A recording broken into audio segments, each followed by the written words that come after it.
Myanmar की मदद के लिए सबसे पहले आगे आया भारत। भेजी जा रही राहत सामग्री। भूकंप ने ली अब तक 150 की जान। म्यांमार में केंद्रित एक शक्तिशाली भूकंप ने शुक्रवार को दक्षिण पूर्व एशिया का हिलाकर रख दिया है। कारण म्यांमार में इसके 144 लोगों की मौत हो गई है और 732 लोग घायल हो गए हैं। वहीं सैकड़ों इमारतें गिर गई हैं, जिसकी वजह से सैकड़ों लोग बेघर हो गए हैं। वहीं म्यांमार की मदद के लिए भारत आगे आया। सूत्रों ने बताया कि भारत शनिवार को भूकंप प्रभावित म्यांमार को एक सैन्य परिवहन विमान में करीब 15 टन राहत सामग्री भेजेगा। उन्होंने बताया कि भारतीय वायुसेना की C-130J विमान जल्द ही हिडन वायुसेना स्टेशन से म्यांमार के लिए उड़ान भरेगा।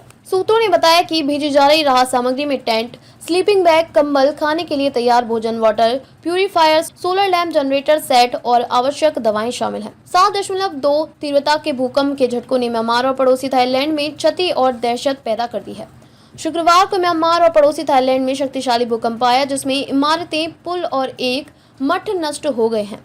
म्यांमार के कम से कम 144 लोग मारे गए हैं, जहां दो बुरी तरह प्रभावित शहरों से ली गई तस्वीरों और वीडियो में व्यापक क्षति दिखाई गई है। साथ ही राजधानी में कम से कम 10 लोग मारे गए हैं, जहां निर्माणाधीन ऊंची इमारत ढह गई है।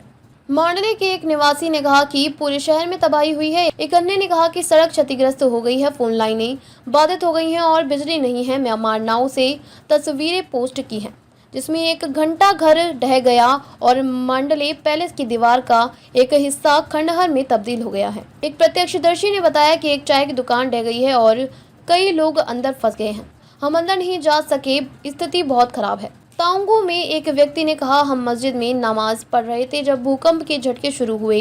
3 लोगों की मौके पर ही मौत हो गई। स्थानीय मीडिया ने बताया कि शान राज्य की ओंगबान में एक होटल मलबे में तब्दील हो गया था। इसमें 2 लोगों की मौत हो गई और 20 लोग फंस गए। MRTV ने बताया कि भूकंप से इमारतें गिर गई, कई कार दब गई और राजधानी नैपिता में सड़कों पर बड़ी दरारें पड़ गई हैं। रेड क्रॉस ने कहा कि म्यांमार में सड़कें, पुल व इमारतें क्षतिग्रस्त हो गई हैं और बड़े बांधों की स्थिति को लेकर चिंता है।